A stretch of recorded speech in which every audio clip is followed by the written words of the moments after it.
Bien-aimés, bonjour, bonsoir. Je vous salue au nom de Jésus-Christ, celui qui élève et celui qui abaisse les rois. Je vous remercie de m'accueillir encore, de me donner encore ce privilège de me retrouver dans vos maisons, qui, je le pense, depuis la dernière fois, est devenue la maison, l'église de Dieu. Je salue donc l'église qui est dans votre maison. Aujourd'hui, nous allons prendre un sous-thème de notre grand thème de l'année, l'église dans ta maison, qui est la hiérarchie, l'égalité et la responsabilité dans ta maison concernant les vœux. Alors, avant d'aborder ce thème, nous allons, bien aimés, montrer quel est le modèle divin pour ta maison, la hiérarchie dans ta maison, la composition de ta maison. Ça peut être un thème général, mais ça a son importance dans les derniers temps dans lesquels nous sommes.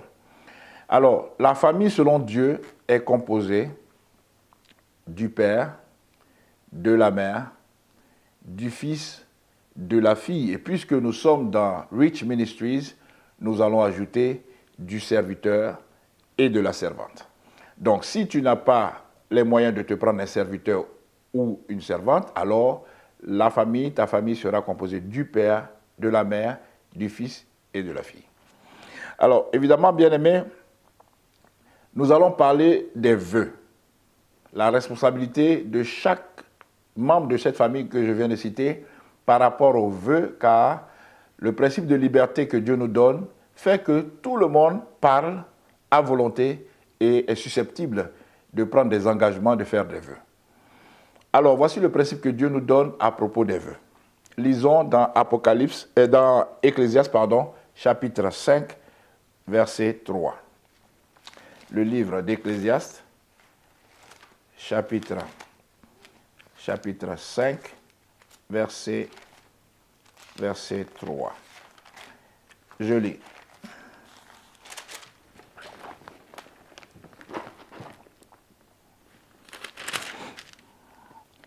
Lorsque tu as fait un vœu à Dieu, ne tarde pas à l'accomplir, car il n'aime pas les insensés. Accomplis le vœu que tu as fait.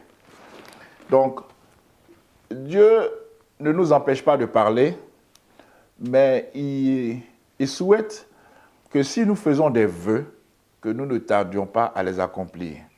Et ici, nous allons voir la hiérarchie dans la famille et pourquoi cette hiérarchie est importante à savoir. D'abord, il y a le père, qui est le chef de la famille. Ensuite, il y a la mère. Ensuite vient le fils ou la fille, indépendamment. Ça dépend de qui est né premièrement, ou d'autres considérations culturelles. Alors, enfin, les serviteurs et les servantes. Et vous verrez que dedans, Dieu n'a pas mentionné les animaux. Cela veut dire que ne faites pas de vos animaux, de vos chiens et de vos chats des héritiers de votre famille. Ne donnez pas votre héritage à votre animal domestique. Donnez-le à vos enfants.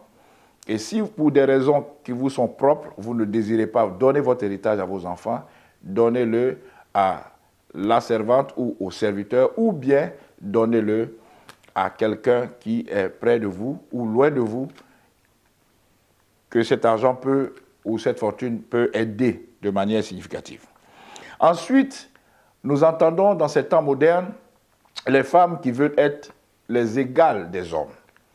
Alors, ici, le Seigneur nous donne l'occasion, dans le graphique qui va s'afficher, ou bien qui s'est affiché depuis le début, que j'ai fait, Dieu nous donne l'occasion de voir que nous sommes égaux face aux vœux à certaines conditions. La femme seule, la mère seule, la mère qui élève seule son enfant. La mère divorcée, ou bien la femme divorcée, qui vit seule chez elle. La jeune fille indépendante, qui vit soit avec sa mère seule, ou sa mère divorcée, ou qui vit seule dans son propre appartement. Le fils, la veuve, et le père ou le mari sont tous égaux. Tous ceux-là que j'ai cités sont tous égaux devant Dieu face à leurs responsabilités concernant les vœux.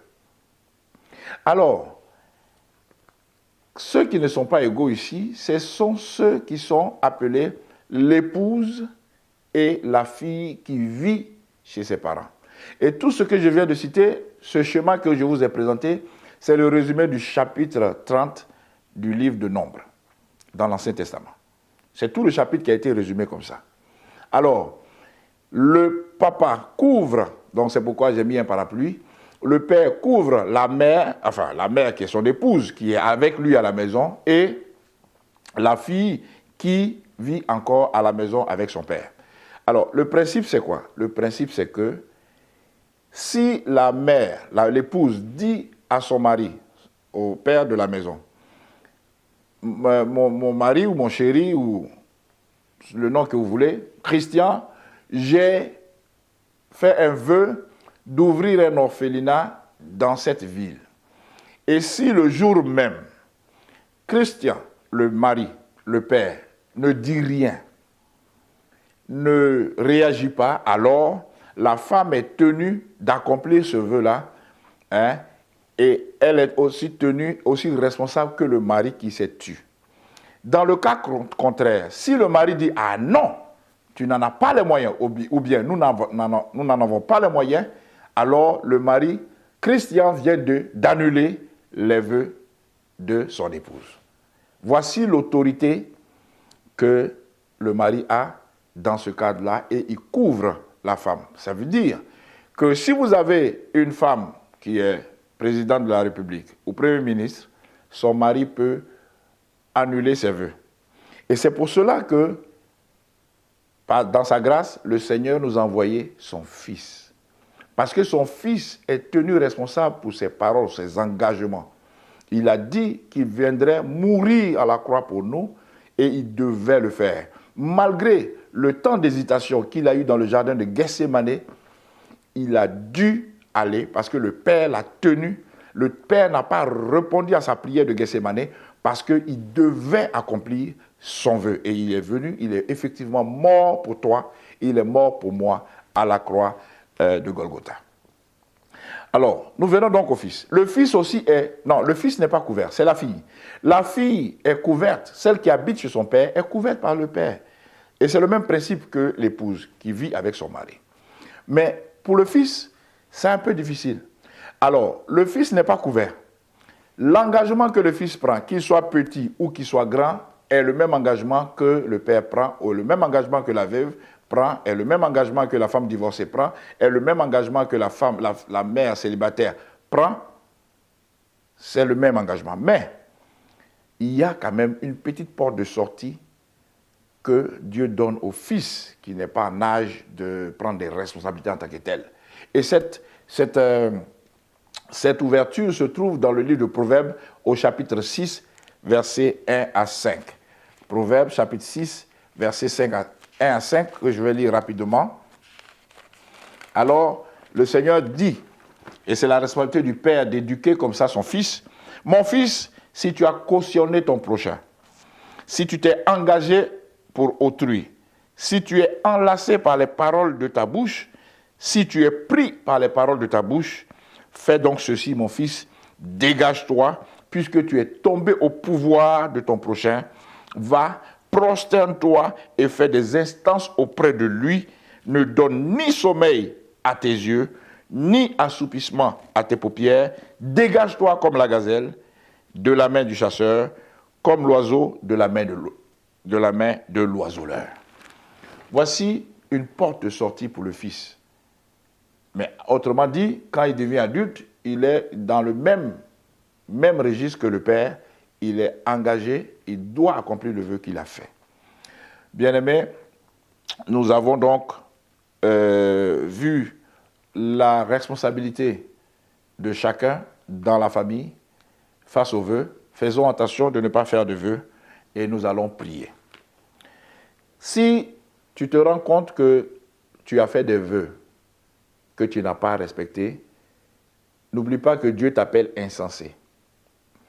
Et aujourd'hui, tu as l'occasion pour ranger ta vie, pour faire la paix avec Dieu. Le Seigneur veut que tu lui donnes ta vie pour qu'il puisse effacer tous ces péchés-là. Si tu le veux, répète après moi ces prières. Seigneur Jésus, j'ai appris que tu es mort pour moi sur la croix parce que tu as respecté ton engagement. Je suis un homme, je suis une femme qui n'a pas l'habitude de respecter ses engagements. Mais aujourd'hui, j'ai appris qu'il faut que je respecte ma parole. Comme toi, tu respectes ta parole toujours.